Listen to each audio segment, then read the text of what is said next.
Je vais un peu synthétiser, aller de manière un peu ramassée, explicitement pour vous dire l'objet de cette rencontre. En un, on avait information. En deux, on avait un rapport d'activité. En trois, on avait le bilan financier. En quatre, on avait les perspectives. En 5, on avait les divers. Maintenant, ce qui est ressorti de cette rencontre aujourd'hui, de manière un peu ramassée, je vais vous faire la synthèse. On a parlé de la sécurité routière, c'est-à-dire les tracasseries routières. On a parlé du renouvellement et du renforcement du véhicule. C'est-à-dire, quelque part, les chauffeurs ont sollicité, ont demandé à ce que l'État puisse soit renouveler ou renforcer le parc automobile.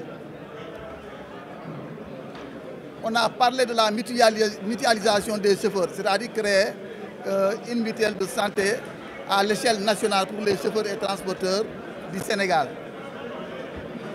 On a parlé de la création d'une coopérative des chauffeurs et transporteurs du Sénégal.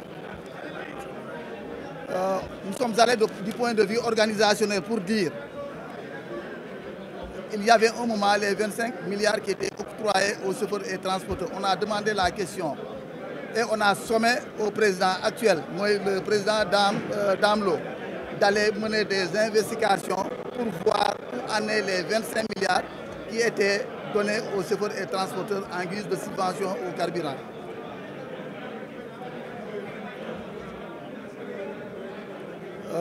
On a évoqué aussi un cas qui est très important, le changement de comportement de nous chauffeurs d'abord. Avant de parler de l'État, avant de critiquer quelqu'un d'abord, il faut que nous, en personne, qu'on soigne nos comportements.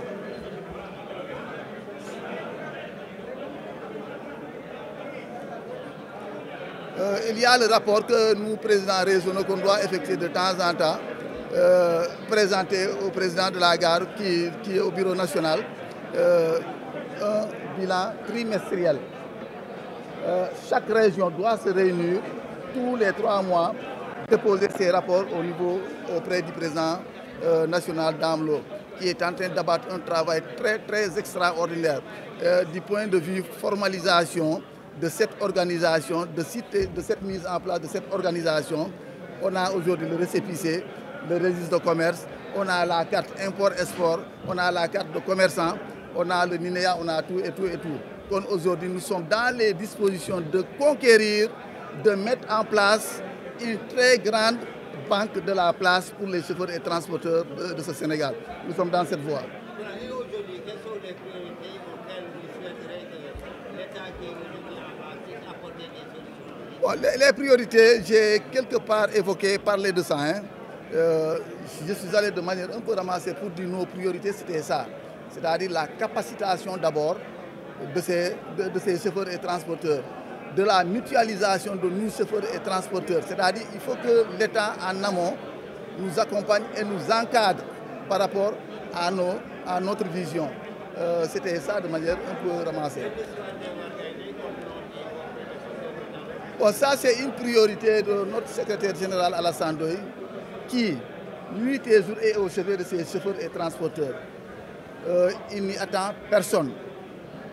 24 heures sur 24, Alassane Ndoye est au chevet de ces produits. C'est-à-dire le transport qui nous dit irrégulier, ça veut tout dire.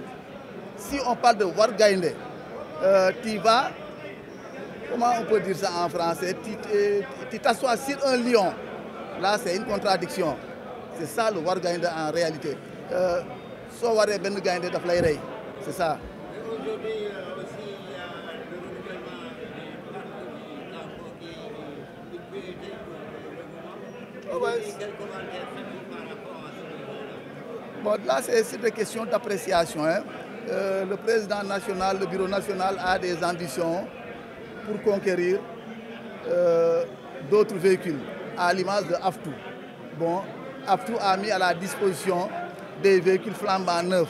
Mais maintenant, sur des questions d'appréciation, nous, membres du bureau national, nous allons essayer de statuer par rapport à ce nouveau projet de renouvellement du parc automobile.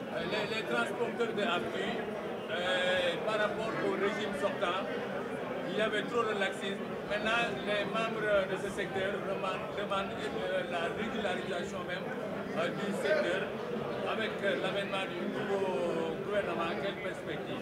En fait, par rapport à ce laxisme-là, je ne peux pas m'y prononcer. Le responsable syndical national est mieux placé que moi pour me prononcer par rapport à ce laxisme